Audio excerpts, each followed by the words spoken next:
Hello friends, welcome to crazy ji के trick. दोस्तों, आज का वीडियो लेक्चर काफ़ी ज़्यादा महत्वपूर्ण होने वाला है क्योंकि आज के वीडियो लेक्चर में हम आर्ट एंड कल्चर के अंतर्गत आने वाला एक महत्वपूर्ण टॉपिक भारत के प्रमुख डांस या फिर भारत के जो प्रमुख नृत्य हैं इनको डिटेल में डिस्कस करेंगे। चाहे लोक नृत्य की बात की जाए, चाहे शास्त्रीय नृत्य की बात की जाए, किसी भी एग्जाम में पर्टिकुलर इस टॉपिक से काफ़ी क्वेश्चन देखने को मिलते हैं। तो इन सभी नृत्य को आज हम डिटेल में डिस्कस करेंगे। वीडियो लेक्चर को आप अंत तक जरूर देखें। इसके अलावा इस टॉपिक की पीडीएफ चाहिए तो आप हमारी क्रेजी जी के ट्रिक के एप्लीकेशन से पीडीएफ को डाउनलोड कर सकते हैं। चलिए सीधे हम पहले क्वेश्चन की ओर चलते हैं और पहला क्वेश्चन डिस्कस करते हैं। देखिए, जो पहला क्वेश्चन है मल्टीपल टाइम अलग अलग एग्जाम्स में आया हुआ है अलग अलग तरीके से, तो इसको हम डिटेल में डिस्कस करेंगे। पहला क्वेश्चन है, भरतनाट्यम की उत्पत्ति किस राज्य में हुई है? देखिए, जो भरतनाट्यम है ये सबसे प्राचीन नृत्य माना जाता है। जो भी शास्त्रीय नृत्य हैं, फिर जितने भी नृत्य हैं उसमें सबसे प्राचीन नृत्य के रूप में जाना जाता है। और यह जो नृत्य है तमिलनाडु में देवदासियों के द्वारा विकसित या फिर प्रसारित किया गया था। ठीक है, तो तमिलनाडु राज्य में इसकी उत्पत्ति हुई है और तमिलनाडु राज्य जो कि दक्षिण भारत का एक राज्य है, यहाँ का ही यह एक क्लासिकल या फिर शास्त्रीय नृत्य है। आपको याद रखना है, बहुत ही महत्वपूर्ण है। ठीक है, सबसे प्राचीन नृत्य के रूप में जाना जाता है। थोड़ा सा हम इसके बारे में डिटेल भी डिस्कस करेंगे।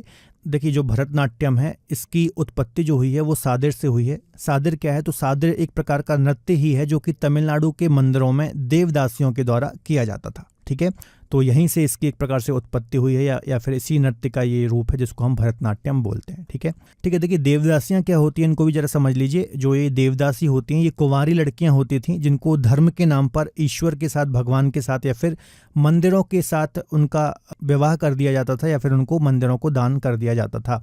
और ख़ासतौर पर जो परिवार कोई मन्नत मांगते थे तो मुराद पूरी होने के बाद वो ऐसा करते थे। और जो ये लड़कियां होती थी, कुंवारी लड़कियां होती थी, इनको ही देवदासी बोला जाता था। ठीक है, इनको जीवन भर इसी तरह रहना पड़ता था। मंदिरों में ही ये डांस करती थी, म्यूज़िक सीखती थी। और इस दौरान जब ये मंदिर में रहती थी तो इस दौरान कई बार इनका सेक्सुअल हैरेसमेंट भी किया जाता था। तो ये बात भी आपको याद रखना है। ठीक, मत्स्य पुराण, विष्णु पुराण, कौटिल्य के अर्थशास्त्र में भी देवदासी प्रथा का उल्लेख हमें देखने को मिलता है। ठीक है, इसके अलावा जो भरतनाट्यम नृत्य है इसे शास्त्रीय नृत्य की अन्य सभी शैलियों की जननी भी कहा जाता है। ठीक है, इसके अलावा इसका यदि हम इतिहास देखें, इसकी यदि हम हिस्ट्री देखें तो करीब ये 2000 वर्ष पुराना माना जाता है। ये बात आपको याद रखना है। इसके अलावा भरतनाट्यम एक एकल नृत्य भी है और समूह नृत्य भी है। मतलब एक पर्टिकुलर किसी व्यक्ति के द्वारा भी किया जा सकता है और समूह में भी इसको करते हैं, आपको याद रखना है। इसके अलावा यह भरत मुनि के नाट्य शास्त्र पर भी आधारित है। तो आप जानते ही होंगे भरत मुनि का जो नाट्य शास्त्र है इस पर ही ये आधारित है। ठीक है, काफ़ी प्राचीन ग्रंथ है, आपको याद रखना है। ठीक है, तो जितनी भी ये डिटेल बताई है कहीं से भी कैसा भी एग्जाम में क्वेश्चन पूछा जा सकता है। आपको ध्यान से सारे पॉइंट नोट डाउन करने हैं। इसके अलावा भरतनाट्यम की यदि हम बात करें तो इसके जो प्रमुख नर्तक हैं इनकी भी हम बात कर लेते हैं, जैसे कि यामिनी कृष्णमूर्ति, मीनाक्षी सुंदरम पिल्लई, ई कृष्ण अय्यर और मृणालिनी साराभाई। तो ये कुछ प्रमुख नर्तक हैं भरतनाट्यम के। तो यहाँ से भी क्वेश्चन आ जाते हैं, इनको भी आपको याद रखना है। ठीक है, चलिए अगला क्वेश्चन डिस्कस कर लेते हैं। निम्नलिखित में से कौन सा यूनेस्को द्वारा मान्यता प्राप्त नृत्य का एक रूप है? ठीक है, तो ये भी काफ़ी अच्छा क्वेश्चन है। इसका आंसर हो जाएगा कालबेलिया नृत्य, है ना। ये राजस्थान की कालबेलिया जनजाति के द्वारा किया जाता है और इसको यूनेस्को द्वारा मान्यता प्राप्त है, आपको याद रखना है। देखिए, इसको 2010 में जो यूएन या फिर संयुक्त राष्ट्र शैक्षिक, वैज्ञानिक और सांस्कृतिक संगठन है, ठीक है, इसकी अमूर्त सांस्कृतिक विरासत की सूची में शामिल किया गया। ठीक है, ये 2010 ईयर भी आपको याद रखना है। इसके अलावा जो ये पर्टिकुलर नृत्य है कालबेलिया नृत्य, है ना, तो ये किसके द्वारा किया जाता है? कालबेलिया समुदाय जनजाति के द्वारा किया जाता है। और इनका जो ये नृत्य है, इनकी ही जो पारंपरिक पूरी जीवन शैली है इसकी एक अभिव्यक्ति दिखाती है, आपको याद रखना है। इनके जीवन शैली की ही अभिव्यक्ति को डांस के रूप में यहाँ पर प्रेजेंट किया जाता है। इसके अलावा कालबेलिया जनजाति की यदि हम बात करें तो कभी प्राचीन समय में ये जो रेगिस्तान है, थार डेजर्ट है, यहाँ पर सर पकड़ने का कार्य करती थी। इसके अलावा इसका एक प्रमुख पॉइंट ये भी है कि ये जो नृत्य है मुख्यतः महिलाओं के द्वारा, फीमेल के द्वारा ही प्रेजेंट किया जाता है, प्रस्तुत किया जाता है। और जो पुरुष होते हैं वो नॉर्मली यहाँ पर जो वाद्य यंत्र होते हैं उनको बजाते हैं और महिलाएं यहाँ पर डांस प्रस्तुत करती हैं, आपको याद रखना है। ठीक है, इसके अलावा राजस्थान राज्य के कुछ अन्य लोक नृत्य की हम बात करें तो घूमर काफ़ी प्रसिद्ध लोक नृत्य है। अक्सर यहाँ से भी एग्जाम में क्वेश्चन आते हैं, है ना। इसको रजवाड़ी नृत्य के नाम से भी जानते हैं, आप यहाँ पर देख सकते हैं इमेज में। भवई नृत्य, कच्ची घोड़ी नृत्य और ख्याल नृत्य। ठीक है, तो ये कुछ राजस्थान राजस्थान के अन्य नृत्य हैं, आपको याद रखना है। ठीक है, चलिए अगले क्वेश्चन को डिस्कस करने से पहले थोड़ा सा मैं आपको अपडेट देना चाहूँगा। यदि आप हमारे साथ जुड़ करके किसी भी एग्जाम की तैयारी करना चाहते हैं तो आप हमारी रूट एप्लीकेशन और क्रेजी जीके ट्रिक की एप्लीकेशन को डाउनलोड कर सकते हैं। यहाँ पर आपको डिफरेंट कोर्सेज मिल जाते हैं, इन कोर्सेज को आप अवेल कर सकते हैं। देखिए यहाँ पर आपको इंडिविजुअल सब्जेक्ट की भी फैसिलिटी मिलती है और आपको डिफरेंट फाउंडेशन बैच भी यहाँ पर देखने को मिल जाते हैं। यदि आप मुझसे ज्योग्राफी पढ़ना चाहते हैं तो हमारी रूट एप्लीकेशन और क्रेजी जीके ट्रिक की एप्लीकेशन पर डिफरेंट कोर्सेज आपको ज्योग्राफी के मिल जाते हैं, तो आप मेरे कोर्सेज अवेल कर सकते हैं। जीएस फाउंडेशन पढ़ना चाहते हैं तो आरंभ बैच है हमारा, आपको जीएस फाउंडेशन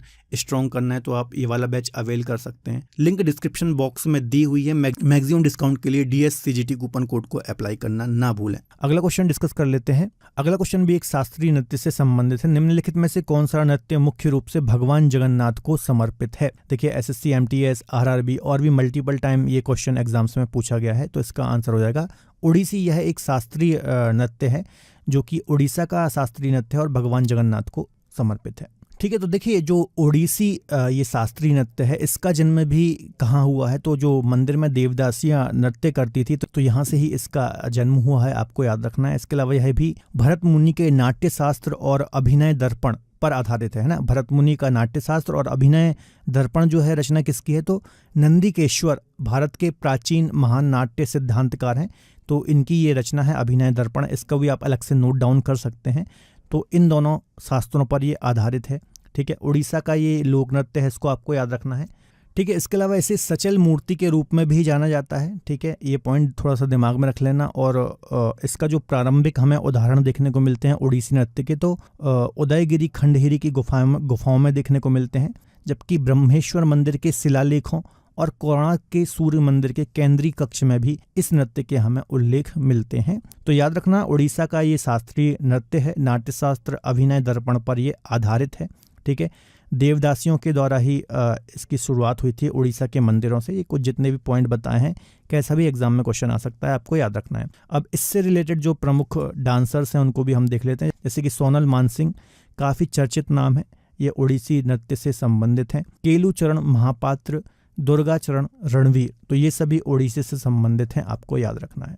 चलिए अगला क्वेश्चन है। अगला क्वेश्चन भी शास्त्रीय नृत्य से ही संबंधित है। मोहिनी अट्टम एक पारंपरिक नृत्य है। इस नृत्य की उत्पत्ति भारत के किस राज्य में हुई थी? तो इसका आंसर हो जाएगा केरल, है ना। दक्षिण भारत का राज्य है केरल, तो यहाँ पर ही मोहिनी अट्टम की एक प्रकार से शुरुआत मानी जाती है, या फिर केरल राज्य का ही एक शास्त्रीय नृत्य है मोहिनी अट्टम। देखिए जो मोहिनी अट्टम है ये लास्य से प्रेरित है, मतलब इसमें जो डांस की मुद्राएं होती हैं वो कोमल, शांत और सौम्य रूप से प्रस्तुत की जाती हैं, आपको याद रखना है। ठीक है, और संगीत उपकरण के रूप में यहाँ पर मृदंगम, मधालम, है ना, बैरम ड्रम जिसको हम बोलते हैं, बांसुरी, वीणा, इन सब से प्रस्तुत इनको किया जाता है। ठीक है, इसके अलावा याद रखना है जो मोहिनी अट्टम है इसका जो विषय है, मुख्यतः जिस विषय पर इसको प्रेजेंट किया जाता है, तो भगवान के प्रति समर्पण के रूप में इसको प्रदर्शित किया जाता है। इसके अलावा इसको जब नृत्य करते हैं, प्रदर्शित करते हैं, प्रस्तुत करते हैं, तो सफ़ेद रंग के कपड़ों का यहाँ पर प्रयोग किया जाता है पहनने के लिए। तो ये कुछ अन्य डांस भी आपको याद रखना है। कुछ इसके यदि हम प्रमुख नर्तक की बात करें तो कल्याणी अम्मा, नारायण मेनन, हेमा मालिनी और सुनंदा नायर, ये मोहिनी अट्टम के प्रमुख नर्तक हैं, इनके नाम भी आपको याद रखने हैं। अगला क्वेश्चन है, केरल में सर्वाधिक प्रचलित शास्त्रीय नृत्य कौन सा है? ठीक है, तो इसका आंसर हो जाएगा कथकली, है ना। जो कथकली है ये भी केरल का ही एक शास्त्रीय नृत्य है, आपको याद रखना है। देखिए ये जो नृत्य है कथकली, इसमें काफ़ी हैवी गेटअप होता है, अक्सर आपने देखा होगा। ठीक है, इसको आप यहाँ इमेज में और इसमें भी देख सकते हैं, वीडियो क्लिप में भी देख सकते हैं, तो काफ़ी हैवी गेटअप होता है इसमें। और इसमें नर्तक द्वारा राजाओं, देवताओं और राक्षसों की भूमिका का यहाँ पर प्रस्तुति की जाती है, आपको याद रखना है। ठीक है, और इसके अलावा जो कथकली है ये भी भरत मुनि के नाट्य शास्त्र पर ही आधारित डांस है, आपको याद रखना है। ठीक है, देखिए कथकली जो है ये भी दो शब्दों से मिलकर के बना है, कथा और कली। कथा का मतलब है कहानी और कली का अर्थ होता है नाटक। ठीक है, तो ये आपको याद रखना है। इसके अलावा इसका जो उदय हुआ था 17वीं शताब्दी में त्रावणकोर केरल में इसका उदय हुआ था। इसके अलावा प्रारंभ में इसको मंदिर परिसर में ही प्रदर्शित किया जाता था और बाद में इसको शाही दरबारों में लोकप्रियता मिली। ठीक है, भरत मुनि के नाट्य शास्त्र पर आधारित है, यह भी आपको याद रखना है। देखिए ज़्यादातर जो आपको शास्त्रीय नृत्य देखने को मिलेंगे वो मंदिर परिसर से ही इनकी स्टार्टिंग हुई है। बहुत सारे देवदासियों के द्वारा किए जाते थे, ठीक है। बाद में ये अन्य जो शाही दरबार होते थे वहाँ पर प्रचलित हुए और फिर आधुनिकता में हम देखें तो हर जगह ये प्रस्तुत किए जाते हैं, ठीक है। इसके अलावा जैसा कि अभी मैंने बताया था, नृत्य, संगीत, भाव भंगिमा नाटक का यह एक यहाँ पर संयोजन होता है और राजाओं, देवताओं, राक्षसों की भूमिका का यहाँ पर प्रस्तुति की जाती है, ठीक है। यह नृत्य जो है मुख्यतः आमतौर पर आप देखेंगे तो पुरुषों के द्वारा ही ये किया जाता है, आपको याद रखना है, ठीक है। प्रमुख नर्तक की बात करें तो रीता गांगुली, कोट्टकल शिवरमन और गोपीनाथ इसके कुछ प्रमुख नर्तक हैं, आपको याद रखना है। चलिए अगला क्वेश्चन डिस्कस कर लेते हैं। कुचिपुड़ी किस राज्य की नृत्य शैली है? तो इसका आंसर हो जाएगा आंध्र प्रदेश, है ना। यह भी एक शास्त्रीय नृत्य है आंध्र प्रदेश का, आपको याद रखना है। इसके अलावा जो कुचिपुड़ी नृत्य है आपको याद रखना है, जो भागवत कथाएं हैं इनकी ही कहानियों पर आधारित एक शास्त्रीय नृत्य है कुचिपुड़ी, ठीक है। आप क्लिप में इसको देख सकते हैं। और इसके अलावा इसका जो नाम पड़ा है आंध्र प्रदेश के कृष्णा जिले के कुचेलुपुरम गांव के नाम पर इसका नाम पड़ा है, आपको याद रखना है। इसके अलावा इसके कुछ प्रमुख नर्तक की हम बात करें तो बी सत्यनारायण शर्मा, यामिनी कृष्णमूर्ति, वेम्पत्ति चित्रा सत्यम, सिद्धेंद्र योगी, ये कुछ इसके प्रमुख नर्तक हैं, तो ये बात भी आपको याद रखना है, ठीक है। चलिए अगला क्वेश्चन देख लेते हैं। निम्नलिखित में से उत्तर प्रदेश का शास्त्रीय नृत्य कौन सा है? तो इसका आंसर हो जाएगा कथक। कथक जो है ये उत्तर प्रदेश का शास्त्रीय नृत्य है, आपको याद रखना है, ठीक है। काफ़ी महत्वपूर्ण है, कई बार यहाँ से क्वेश्चन आते हैं। देखिए कथक नृत्य जो है इसके जनक कौन कहे जाते हैं, ये भी जैसा आप नोट डाउन कर लीजिए पॉइंट कि लखनऊ घराने के जो ईश्वरी प्रसाद हैं इनको कथक का जनक कहा जाता है। यह जो नृत्य है भगवान कृष्ण के द्वारा किया गया था, इसलिए इसको नटवरी नृत्य के नाम से भी जानते हैं। तो ये 2 पॉइंट आप खासतौर पर नोट डाउन करना, ठीक है। इसके अलावा इसका जो जन्म हुआ है कथक शब्द का, तो कथा शब्द से हुआ है और इसका अर्थ होता है कि कथा कहना, है ना। तो ये मीनिंग आपको इसकी याद रखना है। इसके अलावा प्राचीन टाइम में जब इसकी शुरुआत हुई थी तो मंदिर और गांव में इसका प्रदर्शन किया जाता था और जो प्राचीन ग्रंथ होते थे तो नृत्य के माध्यम से जो ये प्राचीन ग्रंथों की कहानियां हैं उसको यहाँ पर प्रदर्शित किया जाता था। इसके अलावा कथक एकमात्र शास्त्रीय नृत्य है जो कि हिंदुस्तानी और उत्तर भारतीय संगीत से संबंधित है ना। इंडियन क्लासिकल म्यूजिक जो है इससे संबंधित है, आपको याद रखना है। इसके अलावा कथक के अंतर्गत प्रमुख घराने हैं जैसे कि जयपुर घराना हो गया, लखनऊ घराना हो गया, रायगढ़ घराना हो गया, बनारस घराना हो गया, तो इन सब का संबंध है, इससे आपको याद रखना है, काफ़ी महत्वपूर्ण है। इसके प्रमुख नर्तक की यदि हम बात करें तो बिरजू महाराज, लच्छू महाराज, विद्या गौरी अडगर, सितारा देवी, ये सब कुछ इसके प्रमुख नर्तक हैं, तो इनको भी आपको याद रखना है, काफ़ी महत्वपूर्ण है। चलिए अगला क्वेश्चन है, सत्रिय शास्त्रीय नृत्य किस राज्य से संबंधित है? तो इसका आंसर हो जाएगा असम राज्य, है ना। नॉर्थ ईस्ट का एक राज्य है असम, तो यहाँ से ही इसका संबंध है, आपको याद रखना है। देखिए ये जो नृत्य है पारंपरिक रूप से यदि हम इसकी बात करें तो यह केवल जो मठ होते थे, बौद्ध मठ वगैरह हो गए, तो यहाँ पर बौद्ध भिक्षुओं के द्वारा ही प्रदर्शित किया जाता था अपने दैनिक अनुष्ठानों को संपन्न करने के लिए, या फिर उसके एक भाग के रूप में इसको प्रदर्शित किया जाता था। और जो त्योहार वगैरह होते थे उसमें इसका प्रदर्शन किया जाता है। लेकिन आज के दौर में केवल पौराणिक विषयों तक यह सीमित नहीं है, बल्कि स्त्री पुरुष द्वारा नॉर्मली मंच में इसका प्रदर्शन किया जाता है, आपको याद रखना है, ठीक है। इसके अलावा एक बात आपको याद रखना है कि ये जो पर्टिकुलर शास्त्रीय नृत्य है यह भगवान विष्णु की पौराणिक कथाओं के समावेशन इसमें चलता है। इसके अलावा याद रखना है जो शास्त्रीय नृत्य है भगवान विष्णु की पौराणिक कथाओं पर आधारित है और इसका ही इसमें समावेश होता है। और इसका श्रेय जो है 15वीं शताब्दी में भक्ति आंदोलन के एक विद्वान थे, या फिर ऐसा बोल लीजिए इस नृत्य के जो संस्थापक थे संत महापुरुष श्रीमंत शंकरदेव, तो इनको ही संस्थापक माना जाता है इस नृत्य का, आपको याद रखना है। इसके अलावा वर्ष 2000 में इसको शास्त्रीय नृत्य के रूप में दर्जा दिया गया, तो ये बात भी आपको याद रखना है। देखिए जितने भी अलग से मैं आपको पॉइंट बता रहा हूँ ध्यान से नोट डाउन कीजिए, बहुत ही महत्वपूर्ण है यहाँ से, क्योंकि बार बार एग्जाम्स में क्वेश्चन रिपीट होते हैं। इसके अलावा इससे संबंधित कुछ प्रमुख नर्तक की हम बात करें तो जोगेन दत्ता व्यान, अनीता शरसा, टंकेश्वर हजारिका, बोरबायन, ये संबंधित प्रमुख व्यक्तित्व हैं, आपको याद रखना है, ठीक है। प्रमुख नृत्य की यदि हम बात करें तो बिहू नृत्य, यह असमिया संस्कृति का एक महत्वपूर्ण हिस्सा है और खुशी और उत्साह का प्रतीक है, तो ये बात भी आपको याद रखना है, काफ़ी महत्वपूर्ण है। बिहू नृत्य का संबंध भी असम से ही है, ठीक है। चलिए अगला क्वेश्चन डिस्कस कर लेते हैं।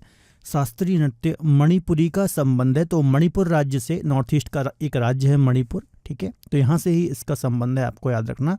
और एक ये शास्त्रीय नृत्य है, आपको याद रखना। देखिए जो मणिपुरी नृत्य है यह भारत के अन्य नृत्यों से काफ़ी अलग है। इस नृत्य के दौरान जो शरीर होता है, जो शरीर की मूवमेंट होती है वो काफ़ी स्लो होती है, काफ़ी धीमी गति से होती है। इसके अलावा यह जो नृत्य है मुख्यतः जो हिंदू वैष्णव संप्रदाय हैं इनके प्रसंगों पर आधारित है, आपको याद रखना है। और इसमें राधा और कृष्ण के प्रेम प्रसंग प्रमुख हैं। ठीक है, मतलब राधा और कृष्ण के प्रेम प्रसंगों को नृत्य के माध्यम से यहाँ पर प्रदर्शित किया जाता है। ठीक है, थोड़ा सा हम और डिटेल देख लेते हैं। इसका जो नाम है ना, चूंकि इसकी उत्पत्ति मणिपुर में हुई थी तो इसी राज्य के नाम पर इसका नाम मणिपुरी रख दिया गया। ठीक है, जैसे कि अभी मैंने बताया, हिंदू वैष्णव प्रसंगों पर आधारित है। राधा कृष्ण के प्रेम प्रसंग इसमें प्रमुख रूप से प्रदर्शित किए जाते हैं। इसके अलावा 18वीं शताब्दी में वैष्णव संप्रदाय के साथ यह विकसित हुआ था।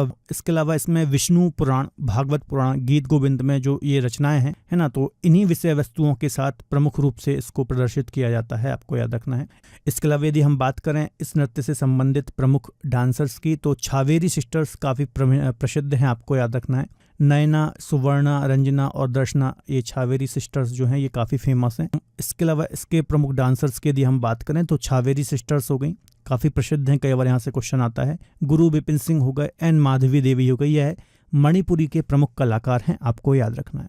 अगला क्वेश्चन देख लेते हैं, निम्न में से कौन सा लोक नृत्य लक्षद्वीप से संबंधित है ना। लक्षद्वीप आपको पता होगा अरब सागर में स्थित एक द्वीप समूह है, तो यहाँ पर लावा लोक नृत्य किया जाता है, आपको याद रखना है। ठीक है, थोड़ा सा हम डिटेल देख लेते हैं। यह मुख्य रूप से लक्षद्वीप के पुरुषों के द्वारा किया जाने वाला एक लोक नृत्य है। यह उत्सव के अवसरों पर किया जाने वाला एक प्रसिद्ध नृत्य है, आपको याद रखना है। पारंपरिक शैली से किया जाता है। और जो यहाँ लक्षद्वीप में एक मिनिकॉय आइलैंड है, हमने डिस्कस किया है, आपको याद आ रहा होगा। 8 डिग्री चैनल, 9 डिग्री चैनल के बारे में हमने डिस्कस किया है। मिनिकॉय द्वीप के बारे में हमने ज्योग्राफी में डिस्कस किया है। तो इसी मिनिकॉय द्वीप का सबसे प्रसिद्ध प्रचलित लोक नृत्य है, आपको याद रखना है। इसके अलावा यह जो नृत्य है, लावा नृत्य, यह संगीत, गीत और लय के साथ सुंदर भावों को प्रदर्शित करता है या फिर सुंदर भाव के साथ प्रस्तुति की जाती है।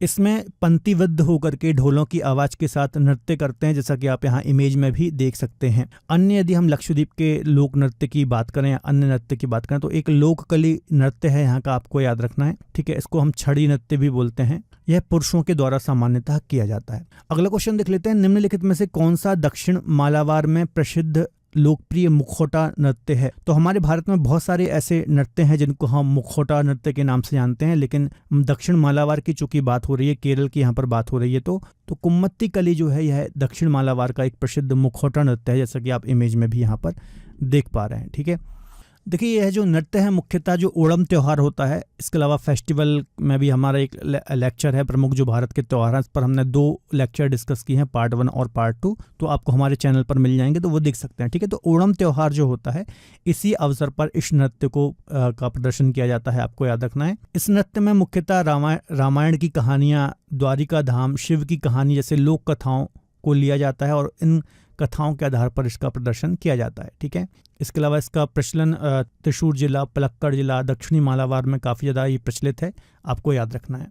इसके अलावा एक और आपने सुना होगा मुखौटा नृत्य, है ना, तो अरुणाचल प्रदेश में मुखौटा नृत्य काफ़ी ज़्यादा फेमस है, इसको हम मुखौटा युद्ध नृत्य के नाम से भी जानते हैं, ये आपको याद रखना है। सिक्किम में एक लामा नृत्य काफ़ी फेमस है। ठीक है, यह भी मुखौटा नृत्य के नाम से जाना जाता है, इसको हम लामा नृत्य, छाम मुखौटा नृत्य बोलते हैं, जो कि बौद्ध लामा साधु के द्वारा विशेष रूप से उत्सव में इसको प्रस्तुत किया जाता है। एक हेमिस उत्सव है जो कि लद्दाख में होता है, तो इस अवसर पर भी मुखौटा नृत्य का आयोजन किया जाता है। ठीक है, जो बौद्ध लोग होते हैं इनके बीच में मुखौटा नृत्य का काफ़ी ज़्यादा प्रचलन है। ठीक है, तो ये बात भी आपको याद रखना है। तो ये कुछ मुखौटा नृत्य जो मैंने आपको बताए हैं ये भी याद रखना है, यहाँ से एग्जाम में क्वेश्चन आते रहते हैं। अगला क्वेश्चन है, पौवदास नृत्य शैली निम्न में से किस राज्य से संबंधित है। यह एक प्रकार की शैली है, तो यह महाराष्ट्र राज्य से संबंधित है, आपको याद रखना है।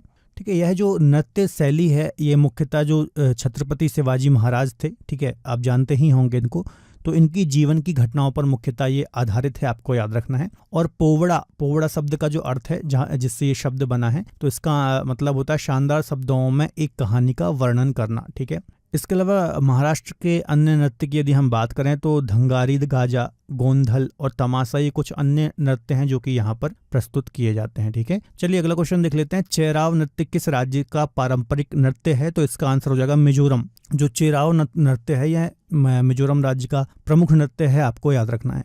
देखिए इस नृत्य में ज़्यादातर 6 से 8 लोग होते हैं और ज़मीन पर क्षैतिज रूप से रखे बांस की डंडियों को जोड़े रखते हैं और इस पर नृत्य किया जाता है, जैसे कि आप इमेज में देख रहे हैं। इसको हम बांस नृत्य के रूप में भी जानते हैं, आपको याद रखना है। ठीक है, चलिए अगला क्वेश्चन डिस्कस कर लेते हैं। निम्नलिखित में से कौन सा उत्तराखंड राज्य का एक नृत्य रूप है? तो इसका आंसर हो जाएगा छोलिया। जो छोलिया है यह उत्तराखंड राज्य का एक नृत्य है, आपको याद रखना है। उत्तराखंड का जो कुमाऊं क्षेत्र है, ठीक है, यहाँ का एक प्रसिद्ध लोक नृत्य है, आप यहाँ इमेज में भी देख सकते हैं। इसके अलावा यह एक मार्शल आर्ट नृत्य है, ठीक है, जो कि राज्य के कुमाऊं लोगों के द्वारा बारात के अवसर पर प्रदर्शित किया जाता है। ठीक है, तो याद रखना है जो भी डिटेल मैंने आपको बताई है, यहाँ से भी क्वेश्चन आ जाता है। अगला क्वेश्चन है, दशहरा उत्सव के दौरान किया जाने वाला वीर गासो नृत्य किस राज्य के लोक नृत्यों में से एक विशेष स्थान रखता है? तो इसका आंसर हो जाएगा कर्नाटक। जो वीर गासो नृत्य है जो कि दशहरा उत्सव पर प्रदर्शित किया जाता है, यह कर्नाटक का एक प्रमुख नृत्य है, आपको याद रखना है।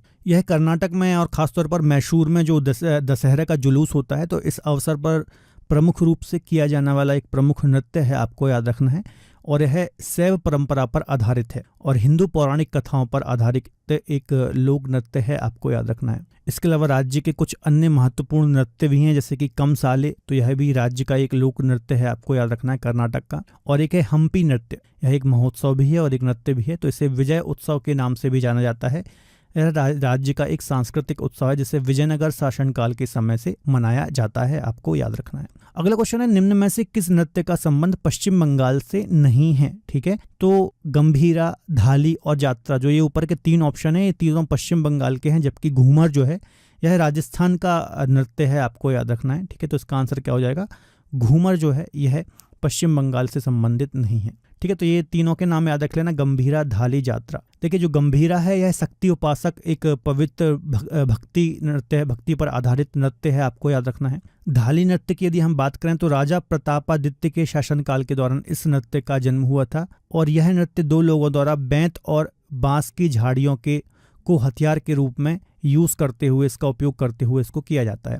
इसके अलावा जात्रा नृत्य की यदि हम बात करें तो इसमें विवेक और नियति दो आकृति होती हैं। विवेक मतलब आप जानते ही होंगे और नियति मतलब जो भय, इसका मतलब है। तो ये जो चीजें होती हैं दर्शकों को अपनी ओर आकर्षित करती हैं। अगला क्वेश्चन है, निम्नलिखित में से कौन सा नृत्य मार्शल आर्ट प्रथाओं से लिया गया है? तो काफी अच्छा क्वेश्चन है, इसका आंसर हो जाएगा डी, छऊ, है ना। जो छऊ नृत्य है यह भारत में जनजातीय नृत्य का एक लोकप्रिय रूप है जो कि मार्शल आर्ट पर आधारित है या फिर जो मार्शल आर्ट की प्रथाएं हैं उस पर आधारित है, आपको याद रखना है। ठीक है, तो डिटेल देख लेते हैं। छऊ नृत्य मार्शल और लोक परंपराओं के साथ एक अर्धशास्त्रीय नृत्य है और मयूरगंज से कलिंग क्षेत्र में इसकी उत्पत्ति मानी जाती है। यह मुख्यतः पुरुषों के द्वारा किया जाता है और उड़ीसा, झारखंड, पश्चिम बंगाल, इन राज्यों में मुख्यतः ये किया जाता है। इसके अलावा इस नृत्य के तीन रूप होते हैं, ठीक है, या फिर तीन प्रकार होते हैं, जैसे कि पुरुलिया छऊ पश्चिम बंगाल में इसको कहा जाता है, मयूरभंज छऊ उड़ीसा में कहा जाता है और सरायकेला छऊ झारखंड में इसको कहा जाता है। तो ये अन्य डिटेल भी याद रखना है। अगला क्वेश्चन है, घेरिया नृत्य किस राज्य से संबंधित है? तो इसका आंसर हो जाएगा गुजरात। जो घेरिया नृत्य है यह गुजरात राज्य से संबंधित है, आपको याद रखना है। गुजरात के आदिवासी समुदाय के द्वारा इसको किया जाता है और चमकीले कपड़े पहनकर, गेंदे की फूल की माला को पहनकर, पारंपरिक कपड़े और गहने पहनकर इसको प्रस्तुत किया जाता है। दिवाली त्योहार के दौरान माताजी देवा अम्बा की पूजा करने के लिए इसको किया जाता है। गुजरात राज्य की बात करें तो कुछ अन्य लोक नृत्य भी काफी फेमस हैं, जैसे गरबा, डांडिया, भवई, हल्ली साका। ठीक है, हल्ली साका एक सामूहिक नृत्य है। तो ये कुछ अन्य नृत्य भी गुजरात से संबंधित हैं, आपको याद रखना है। चलिए अगला क्वेश्चन है, माथुरी लोक नृत्य किस राज्य से संबंधित है? तो इसका आंसर हो जाएगा तेलंगाना। तेलंगाना राज्य से संबंधित है यह नृत्य। तेलंगाना राज्य के उमजी और इंट्रा वैली जंगल में रहने वाली जनजातियों द्वारा इस लोक नृत्य का अभ्यास किया जाता है। इसे माथुरी के नाम से भी जाना जाता है। इसके अलावा इसको श्रावण के महीने में किया जाता है। नृत्य करते समय नर्तकी स्वयं को धर्मनिरपेक्ष मानकर भक्ति धुन गाते हैं। तो ये सब इसकी विशेषताएं हैं। कुछ अन्य यदि हम डांस की बात करें तेलंगाना की, तो एक पेरिनी शिवतंदवम है, दूसरा लंबाड़ी, तीसरा गुसाड़ी नृत्य। तो ये सभी तेलंगाना से संबंधित हैं, आपको याद रखना है।